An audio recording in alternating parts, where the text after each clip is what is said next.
Sí, aprovechando que en Honduras estamos cumpliendo 30 años de haberse creado la Pastoral de Movilidad Humana, gracias a la presencia de las hermanas escalabrinianas. Cada año se está publicando una revista con motivo de la Semana del Migrante, y en ella recogemos como principal tema el mensaje del Papa, que es este, ¿no? Hacia un nosotros cada vez más grande. Y en el interior de este mensaje, el Papa afirma que este ser un nosotros debería ser un nosotros tan grande como lo es la humanidad. La primera consecuencia ante el tema que se nos ha propuesto en este foro, que no deja de impresionar, como nos decía, una Honduras como tierra de esperanza, es que si no se trabaja para superar la terrible desigualdad que supone la población en Honduras, ese nosotros nunca llegará a estar en la conciencia de todos, ¿verdad? Por lo tanto, el trabajo es duro, es difícil, es amplio, toca muchos aspectos de la vida económica, política, etcétera, y cultural, porque no se trata solo de que la migración sea un fenómeno que no destruye, que no violenta derechos humanos, sino que un derecho humano sea el de no tener que emigrar, ¿verdad? Lo dice esto el Papa en Fratelli Tutti 38. Por lo tanto, ese nosotros que deben ser todas las personas que entendemos, formamos parte de una sociedad que debe ser solidaria. Solidaridad significa que todos somos responsables de todos. En Honduras yo diría que lo más importante, me parece, admítanlo y perdonen que sea como una opinión más personal que otra cosa, creo que para que Honduras no sea un país que mate la esperanza, lo más importante es la educación. Si no educamos, seguiremos teniendo nosotros mismos una imagen de Honduras como un país que no ofrece esperanza, que no contagia esperanza. ¿Qué significa un país que educa?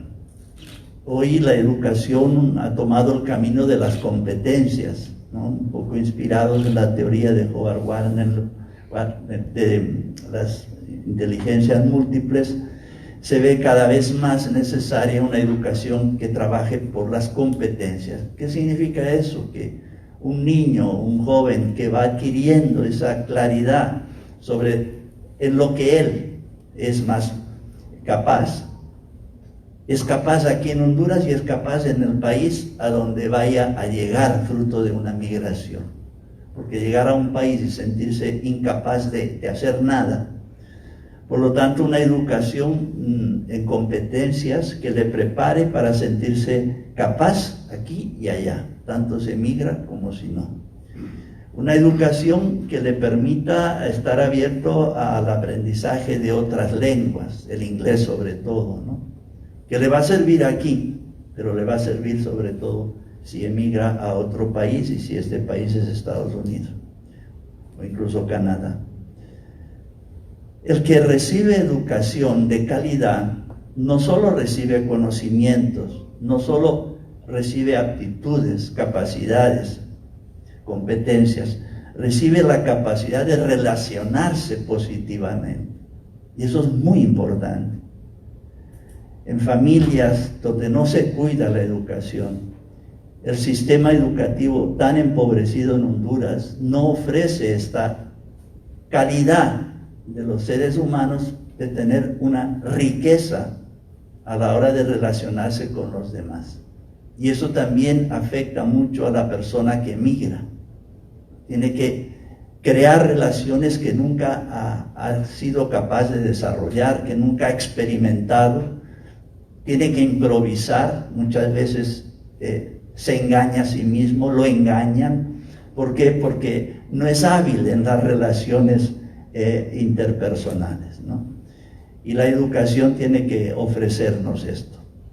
Por eso el problema de la educación en Honduras, del que yo no soy experto, pero me parece que abarca tantos aspectos, que no solamente es decir, vayan a reparar esas escuelas que no tienen techo. Sí, bueno, ese es un aspecto. Pero lo más grave es que no haya verdaderamente un sistema educativo que piensa en todos los aspectos que significa educar a una persona. Por lo tanto, dos cositas, porque no quiero, tampoco vengo tan preparado como para extenderme más. ¿Qué hacemos cuando no hay modelos? La educación necesita modelos. Si hacemos un análisis histórico, veremos que los modelos en las sociedades cumplen una función realmente imprescindible. Hoy pregunto, y no quiero hacer afirmaciones, pero pregunto, ¿tenemos modelos en Honduras? ¿La educación puede presentar como modelo? Sí los hay, evidentemente, pero no a ese nivel de influir tanto. Un campesino es un modelo. A mí me encanta que el texto de la carta a los romanos, en el capítulo 5, versículo de 3 al 5, porque es como una sugerencia pedagógica bellísima, ¿no? Pablo dice, no nos preocupan las dificultades, porque las dificultades nos provocan paciencia.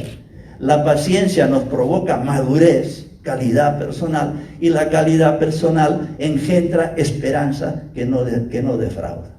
Ese camino, ese proceso pedagógico es una maravilla, pero lo vivimos en las familias, lo aprovechamos pedagógicamente en las iglesias, en los centros educativos, no lo sé, pero sí creo en él. Y perdonen que lo repita, pero que estoy convencido de que una persona, por ejemplo, que ante una dificultad no sabe enfrentarla con paciencia, es como un campesino que quiera que la cosecha salga antes de hora. No es posible. Por eso digo que el campesino es un modelo, porque es la persona que tiene que saber esperar. No puede jalar la matita para que crezca más pronto. Tiene que tener la paciencia frente a las dificultades que puede suponer un clima no favorable, una sequía o lo que sea, pero tiene que tener esa esperanza construida a base de paciencia, que le hace firme, que no tira la toalla, como decimos, por cualquier dificultad, sino que sabe esperar pacientemente el resultado para obtener una cosecha. Si la esperanza es posible, y Honduras es un país que puede ser, y ha de ser, y es un país de esperanza, pero necesitamos modelos. Y en el plano político, pues ya ustedes mismos saquen las conclusiones, ¿no? ¿Qué modelos de líderes políticos podemos presentar a los jóvenes? El médico es otro modelo. Es aquel que sabe ser paciente, esperando que el tratamiento dé resultado en el enfermo. Sí, hay modelos, pero quizá no los sabemos usar en la educación para fortalecer, sobre todo en los jóvenes, que nos acaban de decir son los que más emigran, esa capacidad de esperar el momento. No es el momento de emigrar, sí es el momento de emigrar. Saber acertar esto es fundamental. Por eso yo aquí aprovecho para agradecer toda esa sabiduría que ha acumulado a través de los años la Congregación de las Hermanas Escalabrinianas y todos estos grupos que se han ido formando, todas esas instituciones que van sumándose y colaborando y volviéndose cada vez más inteligentes para poder ser para los hermanos y hermanas migrantes fuente de esperanza.